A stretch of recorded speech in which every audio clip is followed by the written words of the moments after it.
October 31st is a date widely celebrated, Halloween. The celebration goes back millennia. More than 2,000 years ago, October 31st was celebrated by the Celtic people in Ireland as the first day of the observance of Allhallowtide. All Saints' Day, November 1st, was the beginning of the new year, and many believed that on October 31st, the dead connected with the living. This day came to be called Halloween, which actually means Day of the Dead. So people started dressing up as saints, singing songs in the streets and at family gatherings, while children knocked on doors asking for a soul cookie, which they believed would protect them from evil. The religious beliefs related to Halloween eroded over the centuries, but the customs and practices did not. Saints' clothes became relaxed costumes, and children were given sweets, not soul cookies. The tradition continued, and the playful and fun version became popular in the United States in the 20th century. But in 1974, in the state of Texas, a crime tragically marked this celebration, causing the joy and fun of Halloween night to be seen with fear and caution. The case I'm going to present now will talk about the poisoning of Timothy O'Brien and the mysterious man who ruined this ancient celebration.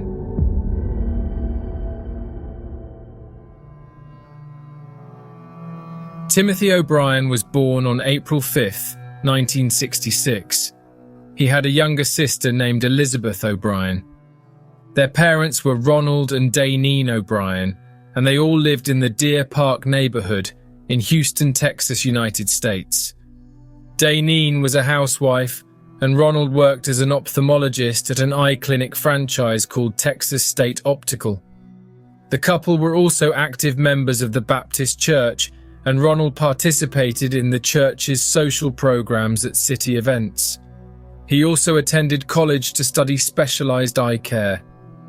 On October 31st, 1974, when Timothy was 8 years old and Elizabeth was 5, Ronald arrived home excited to celebrate Halloween with his children. He brought the costumes that the kids had been asking for all week. Ronald suggested that they collect candy in an upper-middle-class neighborhood where family friends lived, including the Bates family in Pasadena. At the time, the area was up and coming. It is still considered one of the best neighborhoods to live in Houston. The block where the Bates lived had big houses, and according to a legend invented by the children, the bigger the house, the better the sweets. Ronald told his wife that he had already made an arrangement with the Bates and that they would have dinner at their house, and then the two families would go out for Halloween night. That late afternoon it was raining a little, and just looking at the sky, you could tell that the rain wasn't going to stop anytime soon. They still went as planned, but Dayneen decided to stay at home. At the Bates house, Ronald and his 2 kids, along with his friend Dean Bates, his wife and their 3 children, had dinner and then left. At around 7 o'clock at night, the rain calmed down, but it continued to drizzle. One of Bates' sons said he was tired and preferred to stay home as well. Only Ronald, Dean and their 4 children left. Children knocked on the doors of houses while their parents watched them from a distance, but in one particular house no one answered. They knocked again and nothing. Everyone gave up and went to the next one. Ronald stayed behind for a few moments, but soon caught up with them. He had in his hands 5 packages of pixie sticks, a type of powdered candy that mixes sweet and sour flavors and comes in straws inside a plastic packaging. All you had to do was open the packaging, take one of the straws and pour the powder into your mouth. Ronald handed the sweets to the children, saying that the resident of the house who had not answered the door ended up opening the door and giving him the sweets. As there were 5 packages and there were only 4 children there, Ronald gave the 5th pixie sticks to a friend of Timothy's, an acquaintance from the family's church who passed them on the street. They visited a few more houses with the children and decided to leave when the rain turned heavy. Once at home, Ronald told Daineen that he would put the children to bed himself so she could use the car and deliver some food to a family friend who was sick. Before bed, Timothy asked to eat some of the sweets and chose pixie sticks. He was having trouble opening the package, so he called his father, who helped him. When Timothy tasted the sweet, he complained that the taste was very bitter. His father gave him a glass of juice, one of those in powder form, which comes with a high amount of sugar, intending to remove the bitter taste from his son's mouth. Minutes later, Timothy started complaining of a stomachache. He went to the bathroom where he started vomiting and having convulsions. Ronald immediately called an ambulance, but Timothy didn't survive and died on the way to the hospital.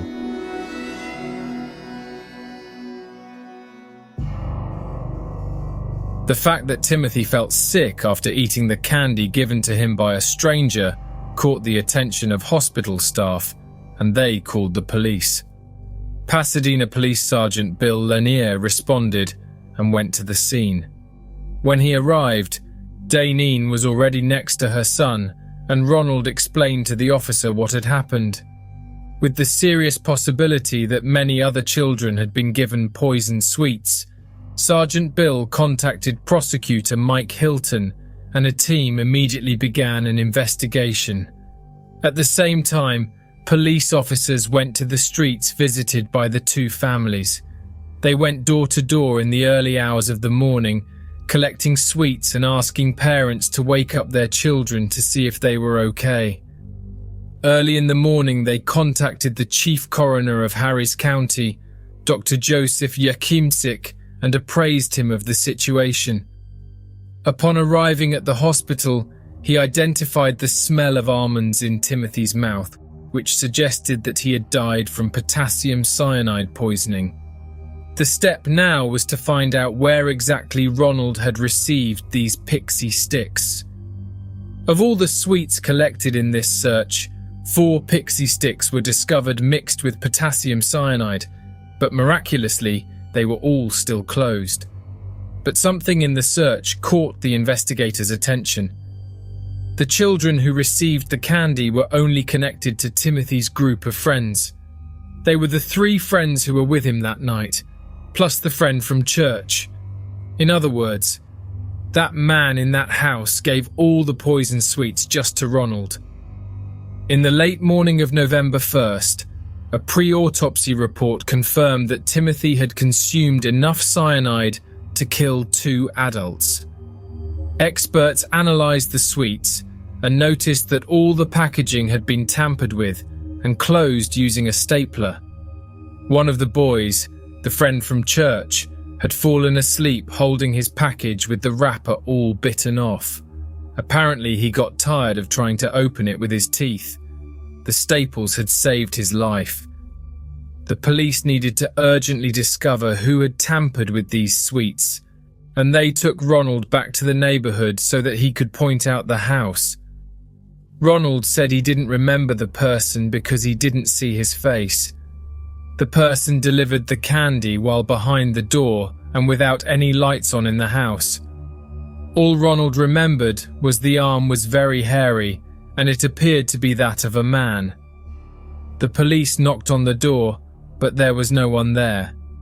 Correspondence in the letterbox in front of the property gave them the owner's name, and they found his work address, which was Houston Airport. They went there, found the suspect, and took him to the police station to make a statement. But he had a very strong alibi. On Halloween night he was working, and his colleagues and the airport cameras confirmed his presence there. On the night of the 31st, only his wife and young daughter were at home.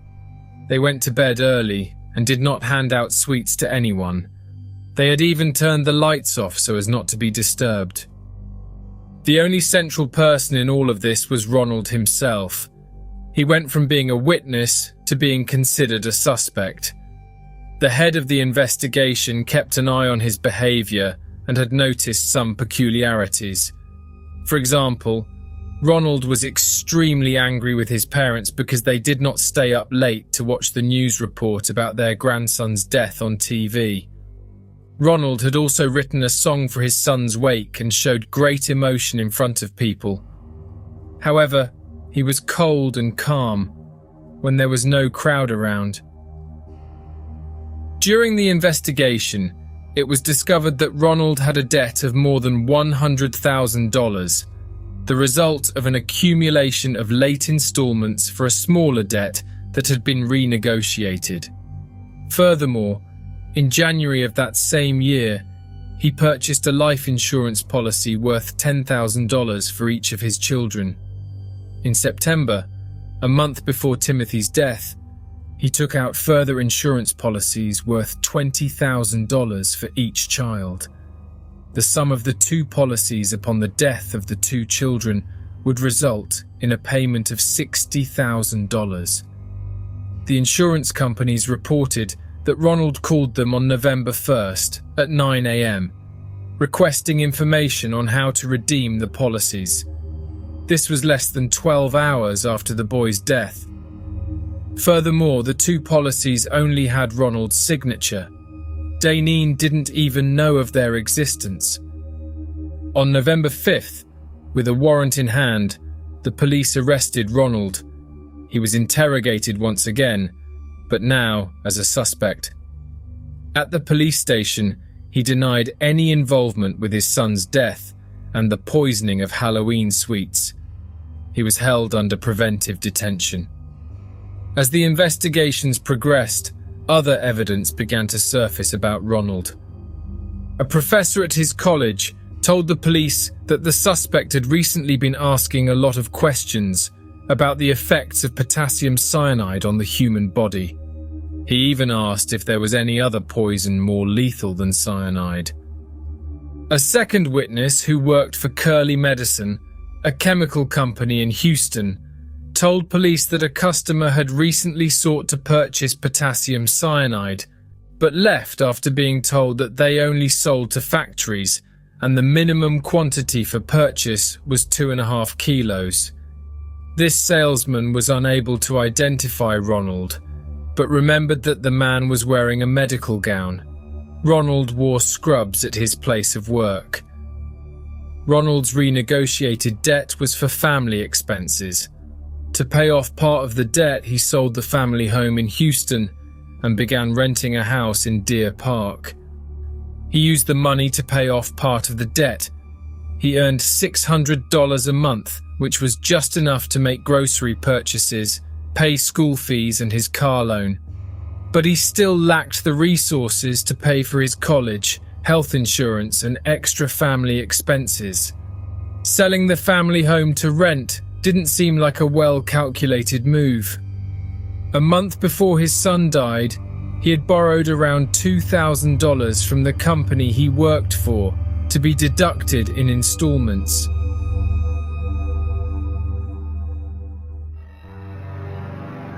During the trial, new testimony was presented from other witnesses.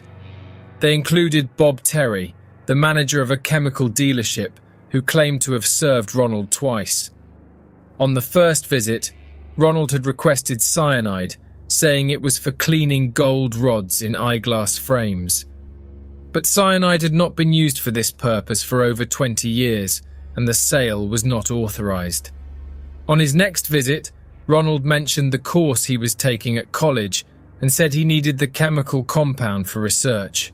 His professor was not very familiar with the component, and he needed to prove a formula. The sale was once again not authorized. To this day, it is not known where the cyanide used in sweets was obtained. A second witness was a client Ronald saw at his clinic on Halloween afternoon. She was sitting in the glass waiting room and could see Ronald getting out of the car and walking across the parking lot carrying a stapler and a black plastic bag with other small packages inside. The third witness was Dean Bates, who Ronald and the kids had gone collecting candy with that night. Dean said that before they left, he and Ronald were talking, and Ronald had mentioned plans to buy a new house. They talked about neighbourhoods and house styles, and that Ronald had asked Dean not to mention it to his wife as it would be a surprise.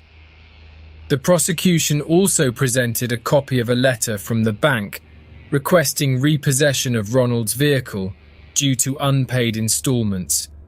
Also, his employer intended to fire Ronald on the 1st of November after they had discovered that he had embezzled the clinic's cash. Finally, Daineen was called to testify. She said that Ronald never had much patience with the children. He did not usually collect candy with them Halloween night. That year, she was surprised to see him arrive home in costume and appear so excited to accompany them. Ronald had been in a different mood that night. She recalled how agitated he was about the possibility of having to cancel the candy collection because of the rain. He also didn't usually let his wife drive his car, but that night he suggested that Daineen use it to deliver food to her sick friend. She ended her testimony in tears by recalling that a few days before her son's death, after one of the church meetings, her husband had told her a story from the Bible about Abraham sacrificing his only son. After just 71 minutes of deliberation, the jury found Ronald O'Brien guilty of murdering his son, planning his daughter's death, and being responsible for the risk to the lives of 3 other minors. The motivation? Financial redemption of life insurance. The sentence? Death penalty. Almost 10 years later, on March 31st, 1984, at the age of 39 in a Texas penitentiary, Ronald was given a lethal injection. Outside the penitentiary, a group of around 300 people gathered celebrating the execution, while another group demonstrated against the death penalty. Daineen was not present, but in an interview, she said that that day marked a new beginning for her and her daughter Elizabeth. She said that for her, he was neither sick nor psychopathic, but rather a wicked man, and there was no forgiveness for what he did. Ronald's father, Bill O'Brien, asked authorities for his son's body so they could hold a funeral organised by the family. In order not to attract the press, he did not disclose the place where his son would be laid to rest. He did not believe that his son was guilty and claimed that the state made many mistakes during the investigation and subsequent conviction. Daineen had divorced Ronald in 1975. Sometime later, she met a new love, got married again, and as far as we know, she never collected the money from Timothy's life insurance policy. Some say that she saved the money intending to leave it up to Elizabeth to use it or not when she was an adult. She herself would not take a penny. Since the Timothy O'Brien case, there has been no other incident in which a child died after consuming Halloween candy. But there are records of criminal actions, poisoned sweets, razor blades inside Swiss rolls, and instances of sexual predators pulling children into their homes when they rang the doorbell. Due to these and other incidents, Halloween night was never the same again in Texas.